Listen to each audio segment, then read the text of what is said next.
Michael. I'm Senior Vice President from the Pasadena Humane Society SPCA. We're going to go over a presentation about coexisting with wildlife, and then we'll have a opportunity for questions and answers afterwards. With us here today we have Michelle Reyes, who is our wildlife coordinator. She'll be doing the main part of the presentation. We have Rebecca Barbosa from California Department of Fish and Wildlife, and Julianne Taylor, also from the Department of Fish and Wildlife. So that way, hopefully we can answer your questions about coexisting with wildlife in ways that you can manage and still appreciate the nature that we live within.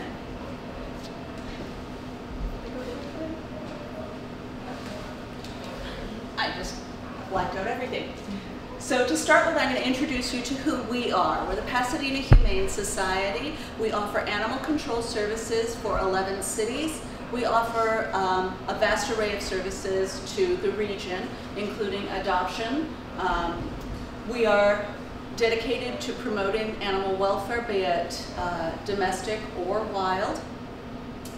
We operate a full-service animal shelter, which you can hear right out there. We have cats, dogs, rabbits, a lot of doves, I think a tortoise or two. So any kind of animal that people keep domestically usually passes through our doors at some point.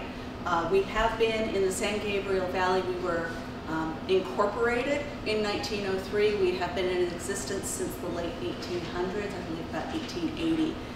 We started in the Pasadena area. This is just a small section of the services we have available. All of these are with the goal of keeping animals, domestic animals, in the home, keeping people living well with wildlife, and those animals that cannot stay in the home or get lost for whatever reason, that's our job to take care of.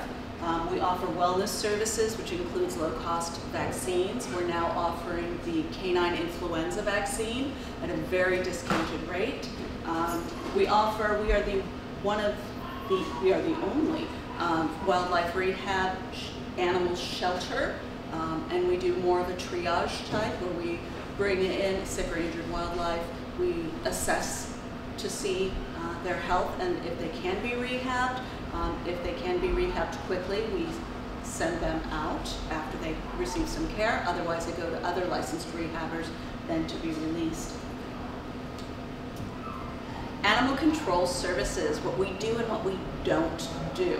We take care of the domestic animals that are creating nuisance or problems within the community. We have jurisdiction over all the domestic animals only. The care for the wildlife is just as us as a stopping place and more of a repository before we then move the wildlife on to the next phase. We do not have jurisdiction over wildlife. They're wildlife. They're naturally occurring here. We do not trap wildlife.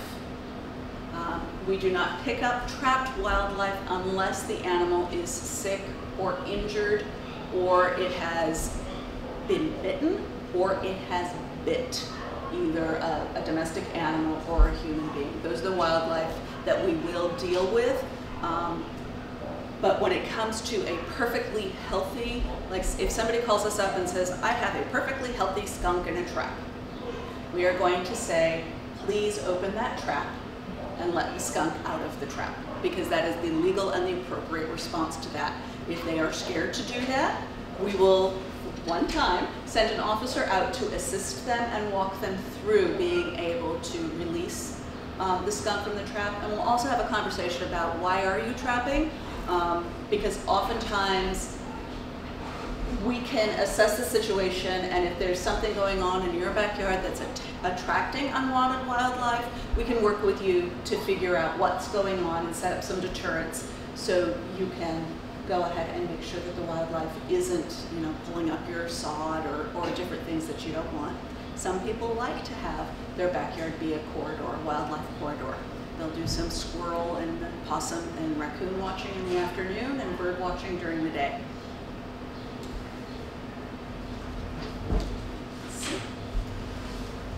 So we proactively, like today, provide education to the public about wildlife. We have information on our website. We do public presentations. Like I said, we do home visits. We have flyers. So if there's a particular issue in the neighborhood, we can provide you with flyers or access to flyers so you can inform your neighbors. We also do phone consultations. The one thing, if you're having a specific problem or there's a problematic animal in your neighborhood, something we are going to ask you to do is start talking to your neighbors too. Because you can make your house this perfect little sanctuary or anti-sanctuary, where you're deterring animals and things like that, but your neighbor is feeding a coyote, either intentionally or unintentionally. Then the coyotes are still going to be using your backyard, walking through or around. If they have bird feeders and you're not a huge fan of all the squirrels in your neighborhood, that bird feeder is going to attract squirrels. So it's also having a conversation with your neighbors to make sure that as a community, you're creating the type of community that you all can agree on. Now I'm going to pass it on. This lovely coyote means I get to pass this on to our lovely Michelle. Thank you. Okay, well, thank you so much, everyone, for coming. You're already taking the first step in coexisting with wildlife by trying to get yourself informed on how you can basically learn to live with these wild critters, and I really, really thank you for that. So I'm just going to talk about the wildlife department really quick. At the Pasadena Humane Society, we do have a wildlife department here. A lot of people don't know that. We take in injured, sick, and orphaned wild animals. That does not include like a guinea pig. That's not wild, at least in California. So anything that's wild in California, we will take. And we are the only shelter in Southern California that holds a wildlife rehabilitation permit. And we are basically serving the greater Los Angeles area. So we are seeing a lot of animals a year, upwards of 5,000 a year animals. So we're seeing a lot because we're covering a huge area, but it's because we are serving a huge area. We are mainly a triage and transport facility. What that means is that we're taking in animals, stabilizing them, maybe keeping them for a few days just to make sure they're good to be transported to another facility and they can actually handle the stress of that transport. We just don't have the resources or space to here at the shelter to do a full-on rehab for, like, say, a raccoon or something like that. It takes a lot of space. Something else the wildlife department provides is daily phone consultations. So if you're having a coyote, skunk issue, whatever that may be, you will actually talk to someone from the wildlife department regarding that issue.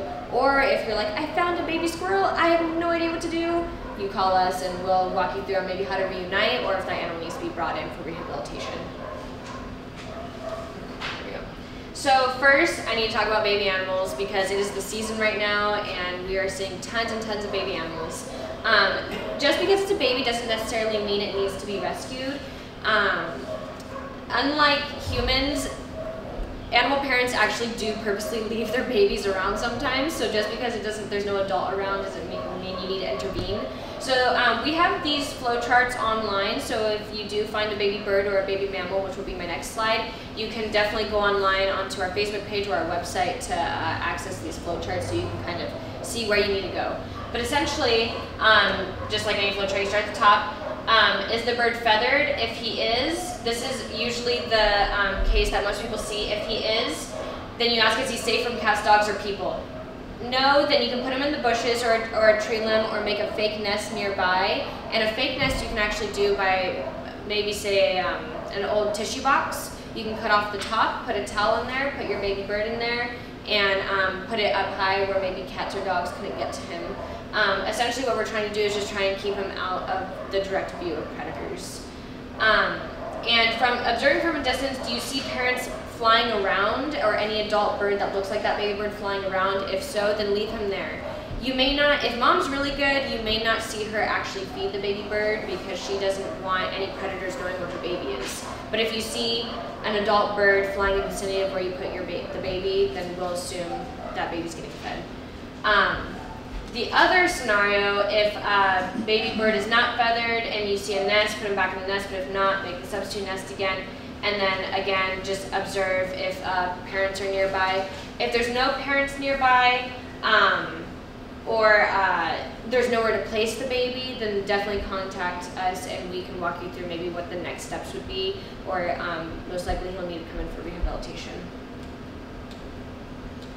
There we go. As far as baby mammals go, this is typically just for squirrels and or raccoons. Same thing, if you're able to see where the baby came from, try and put him back up in the nest, or back in the nest, whatever that may be, depending on the species. If the baby keeps falling out of the nest, it might be because he's trying to actually, like with how birds like fledge, mammals do that too, they'll leave the nest when they're ready. And if they keep doing that, it's because they're like, I'm not a baby anymore, I need to get out of the nest, and then you just leave them be. Something you can help do that's very specific for mammals is you can help them cry to let mom know that they're there. Mom could be out foraging some distance away, so when you put the baby back in the nest or you make a fake nest, again, you can do the same thing for squirrels, like with the tissue box and the towel. When you make the fake nest or put them back in the real nest, you can actually just play a squirrel cry. You can find it on YouTube and just play it from your phone. Play it about every 15 minutes or so for at least a couple hours. So then when mom hears, oh, baby's in distress, she'll go look for her babies, and she's like, wait, I missed one. And if baby's still on the ground, or if he's not in the right nest, she will actually pick him up and put him back in the correct nest, or take him back into her nest. So that's definitely something you could do. If you've helped the animal cry and there has been no sighting of an adult within at least 3 hours, then definitely call Pasadena Humane Society and we can help you with further options, or if that animal needs to be brought in for rehabilitation. So what is urban wildlife? Urban wildlife is very specific to this setting. It's not wildlife. If you look it up online, it actually refers to like the big five in Africa, which is definitely not what we have. We have a more specific urban wildlife, which is any wild animal that's native to here that has learned to thrive in the urban setting. So instead of drinking out of, like, the nice stream up in the mountains, they learn to drink water out of the gutters in front of your house. So that's something that is a good example of urban wildlife. Possums, raccoons, coyotes, and pigeons are a few great examples of urban wildlife that have learned to adapt to their needs in order to survive living in close proximity to humans. Knowledge, understanding, and tolerance of normal behavior is key to coexisting with wildlife. If you don't understand their normal behavior or learn to appreciate why we have wild animals, it'll just be really hard to kind of make the changes that need to be in order for us to all live in harmony together. So California is one of the most biodiverse places on the planet. We're really lucky to be here, and I have to say this because there's been a lot of cases in the past where there's been an abundance of one kind of animal, and we think that animal's never going to go extinct because there's just a bunch of them, but it happens. So in order to keep California the way it is, and so we can appreciate this lovely state that we live in, we have to really appreciate the animals that live here as well. Unfortunately, we are the third highest number of extinct species in the U.S., and we are the second highest for the at-risk species in the U.S. And that has a lot to do with urbanization, which is just building houses, places building, that Walmart, that mall, on places where animals used to live. And road expansions, because a lot of animals do live near the freeways or under bridges and things like that. And then also off-road vehicles, because we're actually taking cars and motorcycles through animal habitats and kind of ruining their habitats and things like that. And those all lead to injuring species, but then also in the long run hurting the actual the species itself, becoming extinct or whatnot. Again, education and tolerance is key to coexisting with our wild counterparts, and again, thank you so much for coming today, because this is the first step. As humans, we do need to take responsibility for moving further into the wild animals' habitat, and we can do this by educating ourselves and becoming tolerant of their normal behaviors and working with them essentially to live in the same environment. And I'm going to tell you all about ways you can do that based on different species, so you can learn to coexist. And the great thing about wild animals is they're essentially like a free garbage disposal service. They actually eat all of our carrion essentially, and they eat a lot of insects that would be poisonous to us. So although sometimes they're a nuisance to have, they're really, really great to have around because they do us a huge favor. But if you leave your trash out or you don't have your gardens covered up, they'll gladly eat that instead. So that's just something to keep in mind. So first I'm going to talk about raccoons, possums, and skunks. Typically, problems that people have with them are eating gardens, eating fruit, nut trees, things like that that people want to eat. Squatting, that's a huge issue, living in crawl spaces, attics, and pulling up sod and just generally making a mess. Wild animals they're not necessarily meat, so we can't expect them to be that way, but the thing is we shouldn't expect to leave out food for them and them not eat it. So how we can deter them from doing these things is the reason why animals are pulling up sod, so bears will do this as well, is because there's these things called grubs underneath the wet sod or the wet lawn, and those are like little fatty insects that they love to eat. It's like candy for raccoons. And so if they know that your house is a place to get these grubs, they will do whatever they can to get those grubs. So what you can do is just buy grub spray from Lowe's or Home Depot and just kill the grubs that are living underneath the sod. After you spray it, you might still have some digging for a couple days because the raccoons are going to keep coming back thinking that there's grubs there, and then when there's not grubs there, they're going to be like, okay, I'm not going to waste my time anymore, I'm going to go somewhere else and find something to eat. A way to keep animals from eating your gardens, and this also works for rodents too, so if you have rats and problems eating up your tomatoes and things like that, if you plant spearmint throughout the garden or just put spearmint essential oil around the perimeter of your garden, that is a really natural way to keep animals out of eating your plants. But the most effective way is to enclose your garden with mesh gauze wire, and also on the top too, because a lot of these fun critters have thumbs so they can climb. So make sure it's fully enclosed, including on the top. And motion sensing sprinklers, I love motion sensing sprinklers because animals never know what's coming and it doesn't really injure them, it mostly just scares them off. And you can buy these off Amazon or from Lowe's or Home Depot, and you just strategically place these around your yard where you feel like wild animals are going the most. So say they're going up to your dog door and going inside your house, which is crazy because it happens. You can just put that in front of the dog door for a few nights, and you'll hear it go off in the middle of the night, and you'll be like, yes, I got him, and you'll hear him run off, and he's going to associate going up to your house with something scary, like being soaked with a hose. So that's something that's really easy to do when you're not there all the time to actually see the animals, and it's really effective. Spraying cayenne pepper, spraying a cayenne pepper water mixture is also really nice. All you do is just get an empty water spray bottle, put some water in there, a bunch of cayenne pepper, and spray that all over something that you feel like animals are touching or eating. And that's another great thing to do for gardens, or if you have raccoons pulling off the mesh gauze wire thing to go under crawl spaces, because when they go to touch it and they go to put their hands in their mouth, it's really spicy, and then they'll associate that with not so fun stuff. The only thing is, if you have other animals, other domestic animals running around the house, or small children, it may not be the best idea because dogs and children tend to do those things as well. But if you're going to be doing this somewhere where they're not going to be, it might be an option. Floodlights, radios, and ammonia-soaked rags for denning spaces. And this is because all these animals are nocturnal, so they can't see very well during the day. If you put a floodlight in, like, say, your attic, where they're used to it being dark and now you've illuminated that space, they can't see very well, that makes them uncomfortable, and then they're going to want to leave. Radios work well because they think that people are in that space. And so if you just put that on like a talk show channel, they're going to be like, I don't really want to be here because I can't go to sleep because I feel like people are here when I'm trying to sleep. And ammonia-soaked rags are like the heavy-duty, big gun item that if you're like, okay, I need to get these animals out, this is something I do. You can get ammonia by the gallon from Lowe's or Home Depot, soak up some rags, put it in whatever space you want. The only thing is it is a harsh chemical, so just remember to wear protective eyewear, gloves, things like that when you're dealing with it. And also, really, really, really important, remove all food and shelter resources from the area if you can. Again, like I said in previous slides ago, if you're mad about the raccoon getting into your trash, but you just keep leaving the trash out in a bag on your patio, then I'm sorry, but the raccoon's gonna like, eat the trash. So if you can, at least try and put it into a can and, strap down the lid or something like that. Just try and get creative to try and not make all these food and shelter resources as accessible for these animals.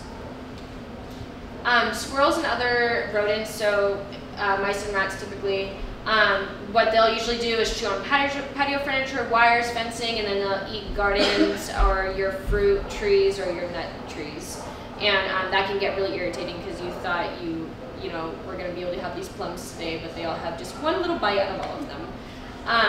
How you can deter them is, again, the cayenne pepper water mixture spray works really well for them because they're actually trying to bite these things. So if you spray that on there, they're going to associate that with not so fun. And spearmint, again, works really well for rodents. Hanging mothballs or dryer sheets and nylon stockings in trees works really well to keep rats or squirrels out of trees if you don't want them there. So nylon stockings come with 2 legs, and you can actually just cut each one of those, so now you have 2 things to hang.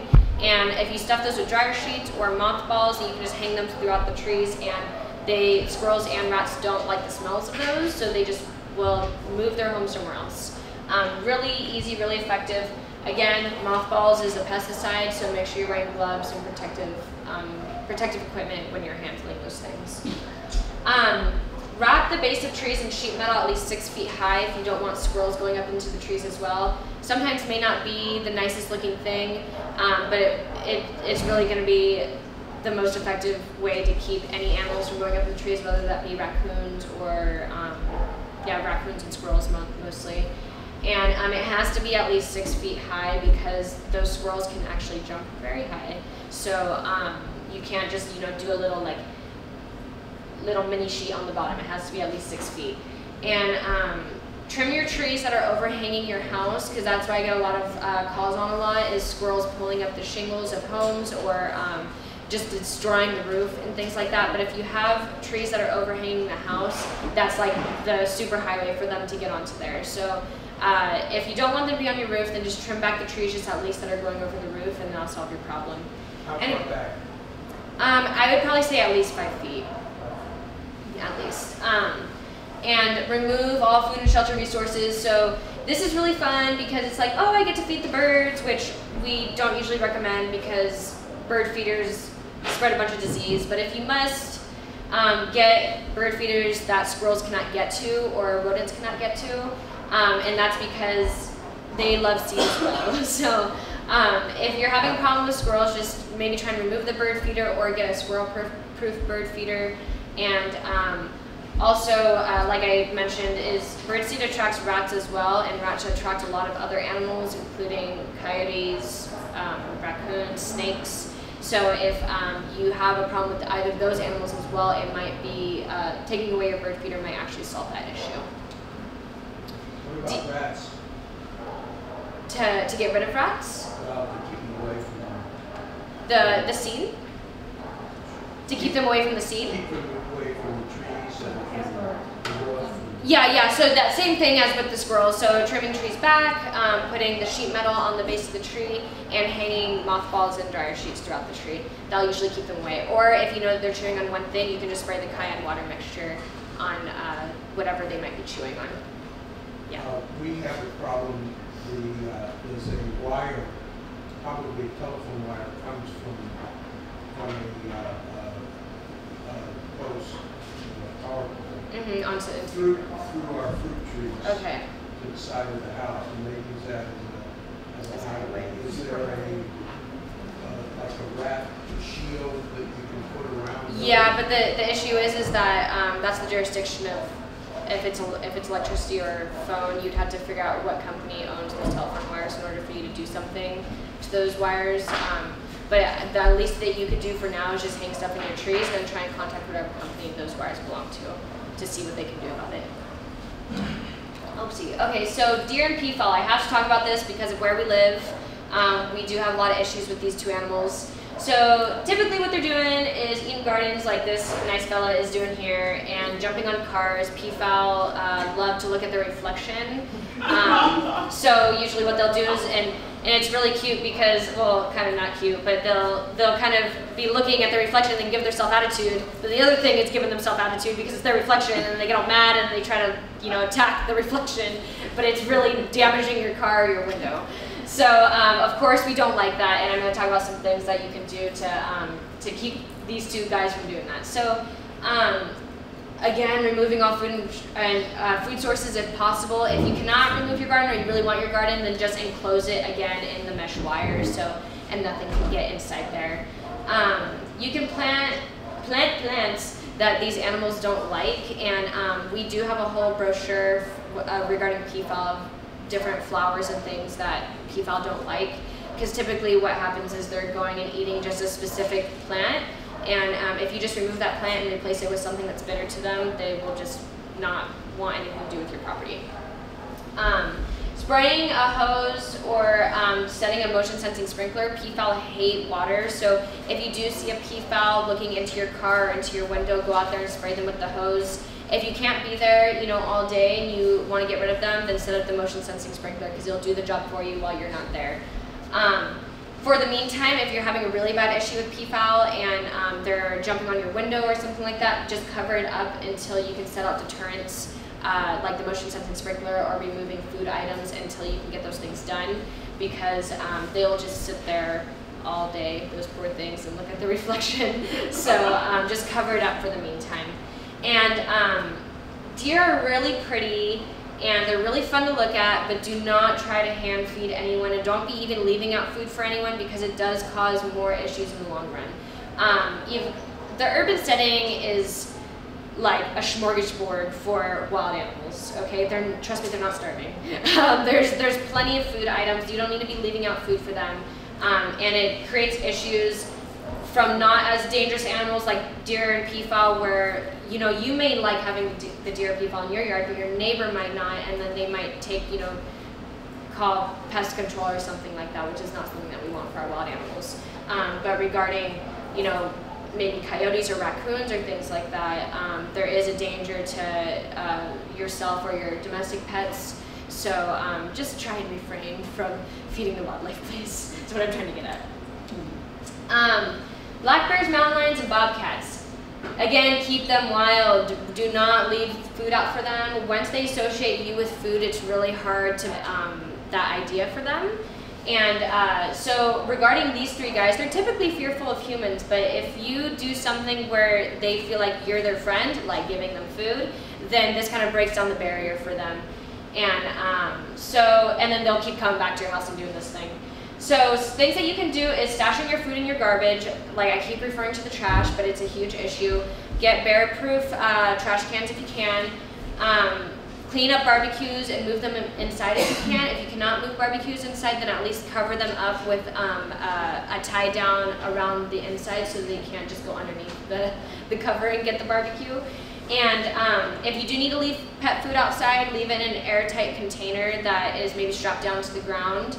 And we want you to still compost, but just keep it in a container, not just out in the open where animals can get to it. Some other things is keeping yards clean and trimmed. If your yard is really unkept or you have a lot of ivy, things like that, then it kind of gives these guys access to hide in or kind of nap in, until at night when they want to come dig through your trash. And then ways you can deter these guys is using outdoor lights, ammonia-soaked rags, and radios. Those three things work really well for bears, mountain lions, and bobcats. It's really the theme that we're going to be talking about here. Again, because they're typically nocturnal, so they can't see very well during the day, and they don't want to be detected by us, so motion sensing lights work really well for that. And then most animals just don't like ammonia. So if you just put ammonia wherever you feel like the animal is targeting, then that animal won't want to be there. What you should do if you encounter a mountain lion, bear, or bobcat, never approach a bear or try to pick up the cub. I know they're really cute, and again, you think it's a baby, but please don't do that. Even with mountain lions or bobcats, don't try to approach them or pick up a baby. If you feel like it needs rescuing, definitely call Pasadena Humane Society if you feel like that's the case. Pick up small children and small pets, and keep large pets on a leash, at least less than 6 feet long. And what you're going to do is haze, so you're just going to make yourself appear larger and make a lot of noise, stomp your feet, yell, all those things. And you don't necessarily need to walk towards the animal, but if you just stand your ground and make eye contact, that's usually the best way to go about that. The big thing is you don't want to run, okay? Because then that evokes the prey drive in them, and they may start chasing you. So just stand your ground, make yourself look big. If you feel like this is going to be an issue while you go out on walks, things that you can bring are umbrellas. Popping them in and out works well because that makes you appear larger without putting up your arms. And you can also carry mace if you really feel like you need to as well. That's something you can do. Question. Yes. What about a police whistle? Does that scare them off? A police whistle? Yeah, sure. Yeah. That's actually a great idea too. Yeah, anything that's loud noise, things like that you can use. If an animal attacks a person, please call 911. If you call us, we'll just call 911 for you. So please do that first. And then if you feel like there's an animal that's brazen and maybe that situation needs to be investigated or something like that, you can definitely call the California Department of Fish and Wildlife. This is the phone number for Region 5, which is our region. Can I make a comment there? Yes. You know, I've always known this about picking up small children and small pets when it came to coyotes and different things. But it never really occurred to me until about a month ago that the real reason you do that is not because the coyote is going to attack, but because that small child, or that, my chihuahua, will go right after. Yeah, definitely the chihuahua. That's what gets everybody in trouble. Yeah. The coyote, he knows his distance, but the little toddler or the little small pet needs to be contained. Yeah, definitely. They're the trouble. Yeah. You know, I don't really think in that way. No, definitely. No, that's a great, like, dachshunds are the worst. You know, and people always want to blame the animal, but it's truly... Yeah, it's a two-way street. To me, it's a one-way street. It's the human way. Yeah, thank you so much for that point, because that's actually a great point of view. Yeah, thank you. Okay, so now we're going to talk about coyotes. So here's just a couple things about them. They're very, very smart and they're very adaptable, which is why we're having an issue with them, because they've learned that they can live in close proximity to us and not get hurt, and they can have, you know, a buffet dinner every night and not be scared for their safety. So this is mainly the reason why we're having an issue with them, but the thing is we have to reinforce that we are the predator, that we're scary, and they should be scared of us. They shouldn't feel like they're comfortable around us. They're mostly nocturnal, and they eat carrion, but will feed on plant material too, so we say they're opportunistic omnivores. They actually are naturally diurnal, which is like us, where we're awake during the day, sleep at night, but they've learned to be nocturnal in the urban setting to try and avoid human contact. So if you see a coyote out during the day, that doesn't necessarily, it's not indicative of an animal's health, because he may just, that might be natural for this one coyote or something like that. They regulate, their main purpose in the ecosystem is they regulate the rodent population, rats, squirrels, things like that. And they keep our raccoons and skunks to a nice level, so they're not, we're not just like taken over by like raccoons. they keep them at a nice number. And also they're monogamous, which I give them props for that, because a lot of humans can't say they're monogamous, okay? And that actually I'll talk about later is a huge reason why we shouldn't trap or kill them, because it actually creates more coyotes. So the coyote almost looks like a small German Shepherd. It has a little bit more taller ears and a pointed, longer snout. And they are about at our knee height. They're a little bit above our knee height for a 6 foot tall person. So if you see something smaller than that and it looks like this, it might be a fox. If you see something much larger than that, it's probably a dog. Sometimes just seeing out of the corner of your eye or something, you're not sure, but if you can get a kind of gauge of where he would be at compared to your leg, then you can identify whether or not it's a coyote or a fox or a dog. A very common misconception that I hear all the time is, why can't you just move the coyotes back to where they're meant to be, like up in the mountains? Well, California Nature Mapping did a study, and this is the core habitat of the native coyote. Everything that's green. Okay, so this is their native habitat. If there's like these little white dots here, I'm not sure what's going on with those white dots, but the coyotes want to be there for some reason. So it's really important to understand the foothills are their natural habitat. We just happen to live here too, and because of that, we need to really learn to live with them. I'm going to talk about what is not appropriate for coyotes. Like, I'm not saying the coyotes need to sleep in bed with you. That's not what I'm saying, but we have to be tolerant of just seeing them sometimes, whether that might be from far away, but it doesn't necessarily have to be in your backyard. There's kind of a gray area with that, but we'll talk about that. And like I said earlier, we're having this issue because coyotes we're intentionally or unintentionally feeding them, and so their fear level has dropped regarding humans. And we need to make them, again, fearful of us so they don't think it's okay to kind of go into our yard while we're out there or something like that. And food and shelter resources are easier to find in the urban area, which again is why they are here. So if anyone ever asks you that, it's because it's a lot easier for them to live in the urban area. So why can't they just trap them or kill them? It seems like a really quick fix because you see that animal leaving in the trap, or you see that animal dead, but the issue is that's actually a huge reason why we have like essentially too many coyotes in the first place. So this is a diagram that was provided by the Humane Society of the United States. This is the normal, a normal pack, I guess, diagram. So there's 2 alphas, and only the alphas are allowed to mate. So they'd have about 3 pups a year, 1 to 4 pups a year. And they only mate once a year too. So is that like a girl and a boy on the left? Yeah. Oh. Yeah. So this is the 2 alpha pairs. So the alpha female, the alpha male. And they have, let's just say, average of 3 pups a year. And then these might be all their yearlings or transient coyotes from other family groups that they have accepted into their group. And what happens when we kill random coyotes, you may potentially be killing an alpha pair, and then you start killing all these pack members. And then what that happens is that really messes up the social structure in their pack, and you get all these guys being like, well, I don't want to listen to you, I'm going to go do my own thing. And they become an alpha pair of their own pack, and now you have all these pups being born a year because, whereas it would have just been these 3, because now all these guys want to breed since their social structure got messed up. And then also it's really, regarding breeding, it's really important to note that they'll only breed to serve the resource amount. So if there's like a drought, the drought a couple years ago, like the really big drought, we were seeing less coyote pups, of what some study in up north, Sacramento area, because there was no water. So that's something that we have to think about too, because so if we leave our food out, then we're just kind of making resources available for coyotes to breed and make puppies. Yeah.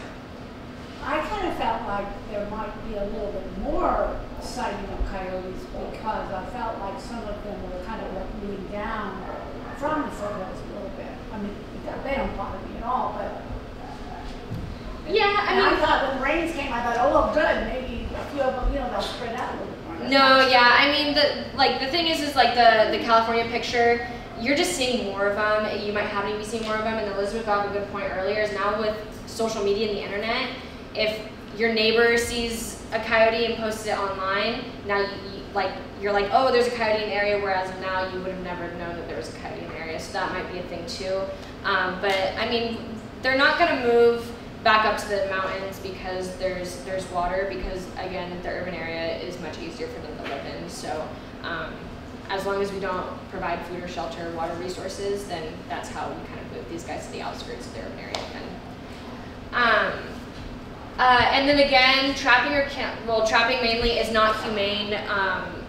Wild animals don't like to be in close proximity to humans. It really, really scares them. And what happens most of the time is when an animal is trapped, they end up freaking out in the trap and they'll injure themselves, or sometimes if someone doesn't know how to use the trap, they'll die in the trap as well. So, and then that also contributes to this thing.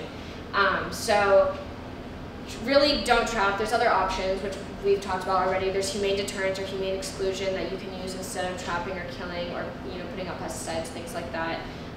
Because it's really not, as long as you have food and shelter resources there, you're always going to have an animal to fill that vacant space. And again, this is our opportunity to take responsibility for urbanizing and kind of taking over what used to be their habitat by learning to coexist. And that's really the theme here. So what you can do to help regarding coyotes is remove all potential food and shelter resources. Your hummingbird feeder might look real fine, but the coyote thinks that's water. So even little things like that, you have to think in the coyote's mindset. If the coyote can eat it, he will eat it. Remove bird feeders, bird baths, and pet food. I had noted on it earlier, what happens with the bird feeders is any seed that's on the ground, rodents will come to eat the seed, and then coyotes come to eat the rodents. So that's what's happening there. And then also, birds have enough food and water naturally. You don't need to provide food or water for them.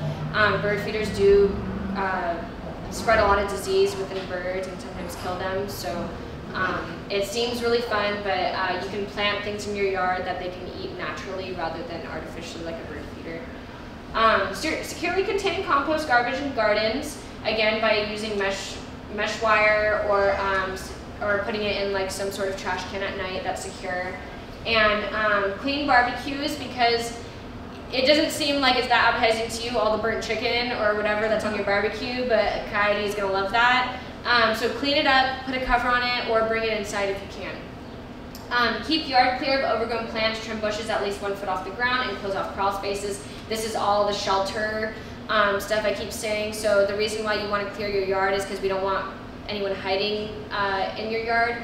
Coyotes will always see you before you see them, so you want to try and avoid that by not creating a place for them to hide. And so how you do that is you can trim bushes at least 1 foot off the ground, so if anyone is on the ground you can see them. And closing off any crawl spaces. If you do have a coyote living in a crawl space, you can put the ammonia-soaked drags, the floodlights, the radio, things like that. And it'll usually just take them a day to leave because they're not going to want to be anywhere that's uncomfortable for them to live. Spay and neuter your pets, got to throw that in there from being from a shelter. And that's because your female dog, when she goes into heat, that will attract male coyotes because coyotes and dogs are very similar and closely related. And then also your unneutered Chihuahua will definitely try and attempt to mate with a coyote that's out in heat somewhere. So he might try and roam if he smells a coyote in heat somewhere. So just please spay and neuter your pets. And then most importantly, tell your neighbors. You can do everything you want to set up deterrents and remove shelter food resources in your yard, but the thing is, coyotes don't really care about fences. They can jump 6 feet over them. So ask you that question. Yes. They have a 6 foot fence around their patio. It's totally closed. They can do it. Yeah. I'm gonna talk about that on the next slide. They will still jump over it, and they might just use your yard at that point, kind of as like a crossing thing to get to your neighbor's yard, which has food in it. So talk to your neighbors, tell them, that's a shelter resource. Try and remove that so we can try and get this coyote issue out of our hair. Humane exclusion is what basically this all is putting out things to get animals to vacate an area without using poison or traps. And coyotes are very similar to dogs. They can be trained like dogs, and that's essentially what we're going to be doing when I talk about the hazing, is telling them, hey, I'm scary. I don't like when you do that certain thing, like when you sleep on my couch, on my patio or whatever. And that, again, you should be scared of me. But just like training a dog, these things don't happen overnight. So you can't haze a couple times and then expect the coyote to never see the coyote again. You have to continually tell that coyote, hey, I'm scary, hey, I don't like when you do that, things like that, obviously not talking to him. But that's the only way to humanely exclude animals from an area. And then humane exclusion is the only permanent way to evict wildlife from an area. And as simply because if there's a food or shelter resource there, even if you humanely exclude this one raccoon from your yard, as long as that food and shelter resource is there, you're just gonna have another, skunk or possum come and use that resource. So again, humane exclusion is the only effective way to permanently evict wildlife from an area. Just keep that in mind. So this is also considered humane exclusion. Hazing. Hazing can be as simple as raising your arms, shouting, stomping your feet, but you can use an air horn, you can spray the coyote with a hose, you can throw tennis balls at him, anything that lets him know that you're scary and he should run away. Sometimes, like I said earlier, coyotes are very, very smart. Sometimes you'll go to start hazing and they'll take a step and then they'll look at you like kind of testing the waters. Yeah, testing the waters. And what you have to do at that point is escalate your behavior. Then so if you're just shouting and waving your arms and start picking up rocks and throwing it near the coyote, not at the coyote, but near the coyote, and basically so she's like, oh man, that person's serious. Okay, now I'm gonna take off. And so you have to haze every time you see the coyote, because he will learn when you're late for work and you're like, I don't have time to haze right now, and get in your car and leave. He'll be like, oh, I'm gonna do this tomorrow. That wasn't so bad, you know? So you have to do it until, every time you see the coyote and until the coyote runs off. Really, really, really important. Hazing, again, and then don't turn your back on a coyote or run away. I know that's like our initial instinct, but again, that it initiates prey drive in these guys, and then also that's not really teaching him anything. If he doesn't run after you or after your dog that you're walking, that just teaches him, hey, that wasn't so scary. She was actually scared of me. So yeah, I'm just gonna come here tomorrow, eat the garden or whatever it might be. Also something is passive hazing, and this is setting up deterrents for coyotes for when you're not there. Really, really important, because you're not always there 24 hours a day, or when they're coming around at night and things like that. So if you know there's a coyote denning in your backyard, or in maybe like an empty lot behind your yard or something, passive hazing is a really great way to get them to den somewhere else. And that can be as simple as leaving a dirty sock near the den site, because they smell humans, and that mom doesn't want any humans near her babies, and so she'll move all her babies to a different den. It can also be, again, the motion sensing sprinklers work really well, and ammonia soaked rags if you know where the coyote is kind of targeting in your yard. And then predator urine works really well. There's a couple different types you can get from Lowe's or Home Depot. And then coyote roller fencing. So this is like a really, really effective way. These are all examples of coyote roller fencing. This is a really effective way to keep coyotes from jumping over your fence. The fence has to be at least 6 feet tall, first of all. But what they do is when they go to jump, they actually use their front paws to kind of get a little like bounce off the fence to fully jump over it. But with a rolling fence, what that happens when they put their paws on this, they just roll over, and then they're like, ah, ah, and then they will associate your fence with, ouch, that hurt me, I'm not going to try that again. You can pay to get coyote rolling fences, or you can do your like DIY way with doing just metal conduit with PVC pipe over it. Still works.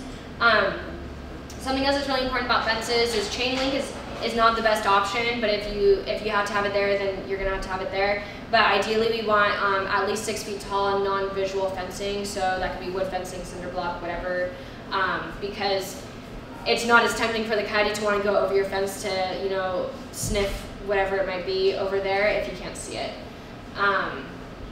Yeah, so that's coyote roller fencing. Regarding pets and coyotes, this is always a huge issue. At least for the time when you're sending out deterrents and then until you know for sure that the coyote's not coming in your yard anymore, always supervise small pets and small children while outside, or any domestic pets. So if you have bunnies that live outside or chickens, supervise them or create really secure caging for them if they live out there at night. Avoid walking your pet at dusk or dawn. Coyotes are very active during this time, so if you can avoid it, try not to walk when they're the most active. And also keep dogs at least on a 6-foot leash, and make sure you leash them while you're walking. And then, like I said earlier, if you do have to walk at night, or you just want to feel safe while you walk, you can take an umbrella that makes you look large if you do see a coyote. PVC pipe with mylar tape on the end of it works really well. Mylar tape is it's like a shiny plastic ribbon, and you just put at least like 3 foot long, 3 pieces of 3 foot long on the end of the PVC pipe, and you can just have it rolled up while you're walking. And then if you see the coyote, you can unroll it and whip it back and forth, and it creates cracking noises, and it also reflects light, so it really scares off the coyotes. And it's something easy that you can take while you walk. Coyotes see large dogs as threats. So a lot of people are like, should I send my dog out there to scare off the coyote? No. That's more of an equal to him. So don't do that, or don't allow your dog to play with the coyote too. That's one other issue. But don't let your dog attempt to attack the coyote, because your dog is probably just going to get injured, and that's not something that we want. But you are the predator to the coyote. So what should happen in that sense is you should go outside, stomp your feet, raise your arms, shout, and the coyote will run off and be scared. Again, keep pet food inside, or if you do need to feed your pet outside, then only feed for a certain amount of time, then bring the rest in. Don't just let it sit out there all night. And again, spay your pets. The picture is really hard to see, but you can kind of see it right here. This lady that she wanted her cats to go outside or her dogs to go outside while she was gone, where she couldn't supervise them because she was at work. She just enclosed her entire patio in the mesh wire fencing that's less than a 1/4 inch big. And that works honestly really well. Now she can be confident that when she goes to work and her dog needs to go outside to go potty, that he's going to be safe while she's not there. Something really easy to do, and like in the picture you can hardly see it here, but if you are worried about it, you can talk to your city council or your HOA if that's something that you're able to do on your property. And how the Pasadena Humane Society can help regarding any nuisance wildlife issues, but especially coyote issues, is we do provide daily phone consultations. So if you see the coyote right now and you're like, I'm inside my house and he's on my patio, what do I do? We can walk you through how to haze that coyote.